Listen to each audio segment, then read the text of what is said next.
Mahesh Jha Maithil official YouTube channel के माध्यम से नव नव गीत संगीत सुनवाक लेल चैनल के सब्सक्राइब करी आ बेल आइकन के जरूर दबावी ताकि नव नव ऑडियो वीडियो और म्यूजिक अहाँ सब लग तुरंत पहुँच।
में बाबा कही के पुकार ओ खुट्टा पगहा तोरी जंगल में बाबा कही के पुकार रोमलो खसलो फूटल ठेंगुन बाबा हो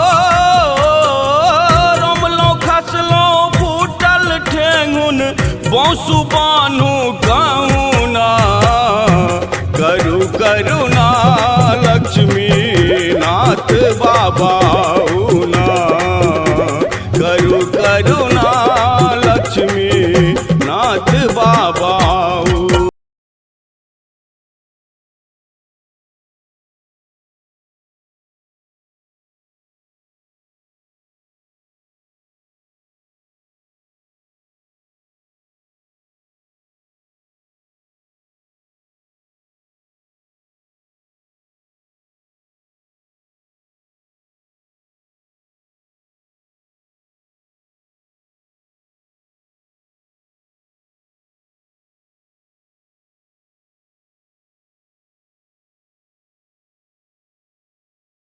काँपी रहल अछि पाप बढ़ल अछि भारी गोद्विज गज सब काँपी रहल अछि पाप बढ़ल अछि भारी सुनु बाबाजी कलयुग में सब लोभी अत्याचारी हो सुनु बाबाजी कलयुग में सब लोभी अत्याचारी गीता के उपदेश भागवत बाबा हो गीता के उपदेश भागवत केर कथा सुनाऊ ना करू करुणा लक्ष्मी नाथ बाबा ना करू करुणा लक्ष्मी नाथ बाबा।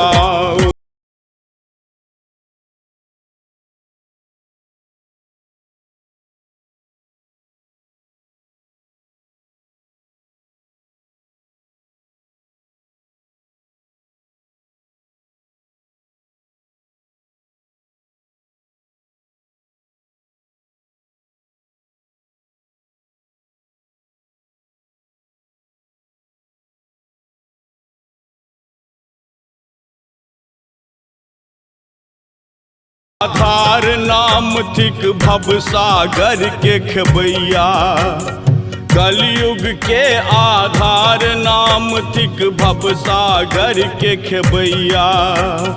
माया में रही नाम न जपलौं, डूबी रहल अछि नैया।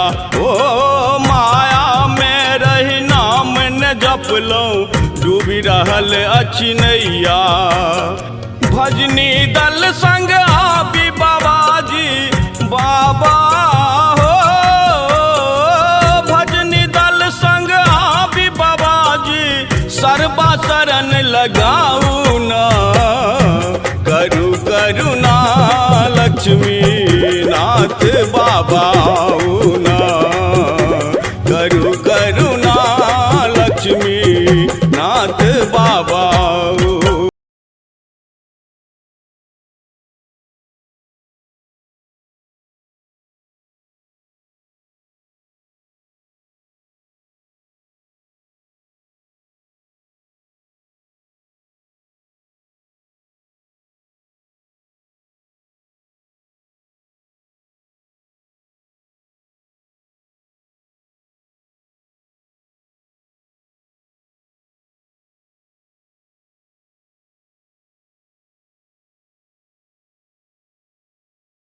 मन में सदा बसै छी, मंदिर दर्शन दै छी।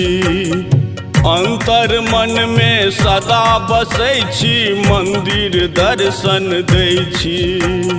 चमत्कार के सुमरि सुमरि के रोमांचित हम होइ छी।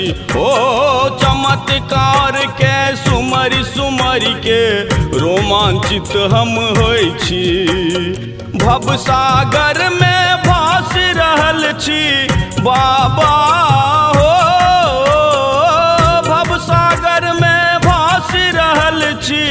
आऊ खेबी बचाऊ ना, करू करुणा लक्ष्मी नाथ बाबा ना, करू करुणा लक्ष्मी नाथ बाबा ना।